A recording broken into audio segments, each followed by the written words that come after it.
तो खबरों की शुरुआत करते हैं और देखिए सबसे महत्वपूर्ण बात यह हो जाती है कि इस देश में कई बार ऐसे मौके आते हैं, लोकतंत्र है, आपकी बात रखनी चाहिए, लेकिन क्या नौकरी के लिए बार बार, जी हां, जिस तरह से आरआरबी एनटीपीसी में आपको बता दें कि खास तौर पर जो बदलाव हुआ उसे लेकर छात्रों ने विरोध किया। उसके बाद विरोध करने के बाद आपको बता दें कि ऐसा नहीं था कि मामला शांत हो गया था, छात्रों को सड़क पर उतरना पड़ा। उसके बाद हाई लेवल की आपको बता दें मीटिंग हुई, इसके बाद कमेटी का गठन किया गया और आपको ये भी बता दें कि ये जो कमेटी का गठन किया गया बुधवार को पटना पहुंची और सबसे महत्वपूर्ण बात यह है कि अब देखिए कि क्या इससे कुछ समाधान निकलेगा या नहीं, क्योंकि कई बार कई ऐसे एग्जाम होते हैं और लगातार विरोध भी होता है, कमेटी का गठन होता है, लेकिन क्या उसके बीच रास्ता निकल पाता है, ये बहुत महत्वपूर्ण हो जाता है। और आपको बता दें कि छात्रों के विरोध के बाद इस टीम का गठन किया गया है, कई जिलों में बैठक होगी और उसके बाद आपको ये भी बता दें कि यहाँ पर राय ली जाएगी, जी हाँ, अभ्यर्थियों से भी राय ली जाएगी।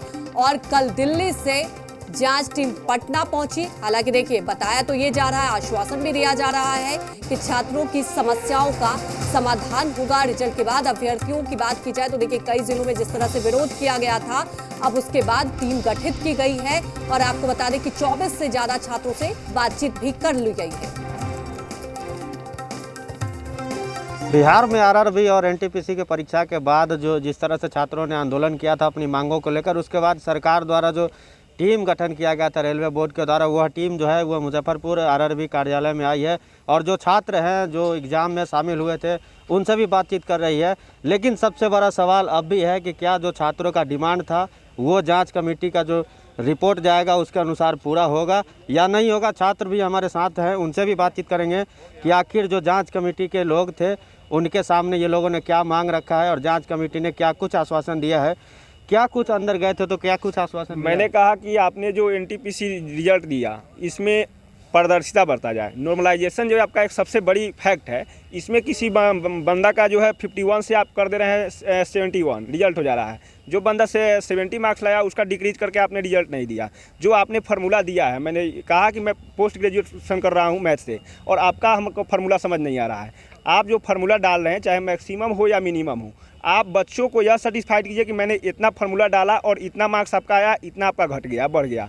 हमको पारदर्शिता के साथ बताया जाए ताकि मैं अपना खुद मार्क्स कैलकुलेट कर सकूं कि मेरा मार्क्स बढ़ना चाहिए या घटना चाहिए। और एक वैकेंसी आप 19 में निकालते हैं और ले जाते हैं 22 तक, उसके अंदर पेशेंस धीरे धीरे खो जाता है। फिर जब मान लीजिए कि ग्रुप डी का एक वैकेंसी आया, उसमें 3 साल से बच्चे प्रिपरेशन कर रहे हैं और कह रहे हैं एक बैग आकर 1 मंथ पहले कि 23 फरवरी का हम एग्ज़ाम लेंगे और नोटिफिकेशन निकाल रहे हैं 1 महीना पहले कि हम आपको CBT 2 लेंगे। इसका पर्पस यही है कि आपको 24 तक वैकेंसी को ले जाना है, डिले करना है। हम लोग CBT 2 से नहीं डरते हैं। हम आपको लगता है कि जिस हिसाब से टीम का गठन हुआ है, आप लोग क्या जो आप लोगों ने जो अपनी डिमांड की थी, जो लोगों से जो कहा था कि हमको ये डिमांड होना, अब लगता है कि यार डिमांड पूरा होने पर आश्वासन दिया गया है कि 4 मार्च तक जो आपका क्यूरी है हम लोग ले रहे हैं, इसको पूरा करेंगे।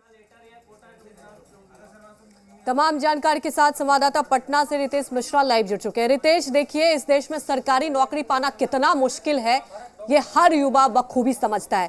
आपने देखा, आपने तो तस्वीर बखूबी देखी है कि किस तरह से छात्रों को सड़कों पर आना पड़ा, उग्र हो गए, मजबूरी थी क्योंकि उनकी बात सुनी नहीं जा रही थी। अब टीम गठित की गई है, छात्रों से भी बातचीत की जा रही है, क्या निष्कर्ष आपको लगता है निकल पाएगा? क्योंकि सवाल उठता है, देखिए छात्रों का यही कहना है कि हमें तो अब रास्ता चाहिए, ऐसा नहीं है कि सिर्फ टीम गठित हो गई, एक आश्वासन मिल गया, उससे अब छात्र शांत हो पाएंगे। अब बिल्कुल लगातार हम छात्रों की समस्या और उनकी जो पीड़ा है उसे दिखा भी रहे हैं और उसी का असर हुआ है कि रेलवे बोर्ड ने उच्चाधिकार समिति का गठन किया है। सबसे बड़ी बात है कि पटना जो टीम है उच्चाधिकार समिति की, जिसमें रेलवे बोर्ड के प्रधान कार्यकारी निदेशक हैं, इसके अलावा 5 अन्य लोग जो हैं वो यानी पूरा 6 सदस्यीय ये टीम है जो पटना पहुंची। कल 250 छात्रों से इसी आरआरबी के कार्यालय में मुलाकात हुई है। 250 छात्र अलग अलग गुटों के जो हैं वो पहुंचे और एक एक करके सभी से बातचीत की गई कि आखिर परेशानी क्या है, इसका समाधान क्या हो सकता है। और अलग अलग जिलों में भी टीम पहुंच रही है। आज जैसे ये टीम जो है वो मुजफ्फरपुर पहुंची है, इसके अलावा अन्य जिलों में भी जा रही है। सबसे बड़ी बात है कि छात्र अपनी मांग पर डटे हुए हैं कि जो रिजल्ट है उसमें पारदर्शिता बरती जाए। इसके अलावा जो बदलाव बगैर नोटिफिकेशन के किया गया है उन तमाम चीजों को बदलने की मांग कर रहे हैं। लेकिन छात्रों का ये भी कहना है कि अगर हम पहले दिन से ही ये आपत्ति जता रहे जी, हैं तो रितेश। आप 16 फरवरी तक का समय आपने मांगा है कि सभी छात्रों से जो शिकायतें हैं उस पर आप गौर करेंगे, उन शिकायतों को सुनेंगे। उसके बाद 4 मार्च के बाद इस पर क्या कुछ एक्शन होता है, क्या कुछ बातें निकलकर सामने आती है। तो आखिर इतना लंबा समय क्यों लिया जा रहा है? छात्रों सबसे का बड़ी बात कहना यही तो है ना रितेश, कितना लंबा वक्त क्यों लिया जाता है। एक आप समझिए कि जिस तरह से खास तौर पर आप देखते हैं कोई भी एग्जाम होता है, रिजल्ट आने में कितना वक्त लग जाता है। एक तो वहां पर इतना इंतजार कीजिए, उसके बाद जिस तरह से आप देख रहे हैं कि लगातार छात्र मांग कर रहे हैं कि पारदर्शिता होनी चाहिए, अब इसके बाद भी इतना लंबा वक्त देखने वाली बात है। जैसा कि आप बता रहे हैं कि देखिए 250 छात्रों से बातचीत की गई, कई जिलों में टीम पहुंची है। तो क्या आपको लगता है कि लगातार देखिए छात्रों का यही कहना है कि जो हम मांग कर रहे हैं वो पूरी होनी चाहिए। क्या लगता है रितेश की बाखूबी आप देख रहे हैं कि इस पर बहुत ज्यादा सियासत भी हुई कहीं ना कहीं, और मुझे लगता है कि मुद्दा ऐसा है इस पर ठोस कदम उठाए जाने चाहिए। अब टीम पहुंची है, किस तरह से अगर बात कर ली जाए अभ्यर्थियों का क्या रिएक्शन है, क्या कुछ वो कह रहे हैं?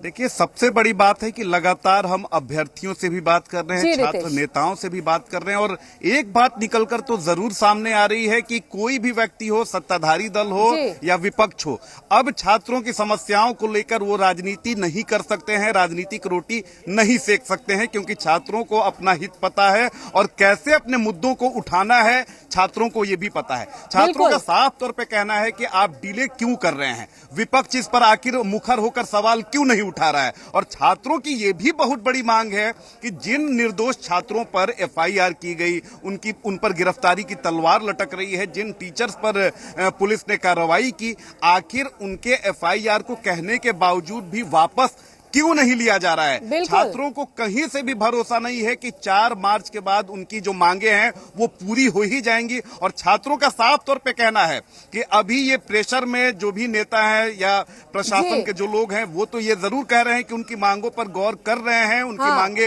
पूरी होंगी, लेकिन आने वाले समय में ना उनकी मांगे पूरी होंगी और उन पर कार्रवाई तो तय है। तो इसको लेकर वो लिखित में आश्वासन चाहते हैं कि रेलवे बोर्ड जो है वो लिखित में आश्वासन दे। और क्या कारण है कि रेलवे बोर्ड जो है इसमें इतना समय ले रहा है, जिससे बिल्कुल देखिए रितेश, तमाम छात्र नेता ये भी कह चुके हैं कि हमें तो किसी ने ना बरगलाया है, हम अपनी मांग को लेकर आए हैं। और अपनी मांग देखिए, मांगने का हक है, क्योंकि लोकतंत्र की बात की जाए तो लोकतंत्र में यही तो आजादी मिली है। हमारे साथ जुड़ने के लिए आपका शुक्रिया। देखिए टीम गठित की गई है, टीम पहुंच भी चुकी है बिहार और हर जिलों में पूछताछ की जा रही है, लेकिन छात्रों का यही कहना है कि अब हमें कहीं ना कहीं लाग लपेट नहीं चाहिए, हमें निष्कर्ष चाहिए। लेकिन आपको बता दें कि जब भी ऐसे मुद्दे हो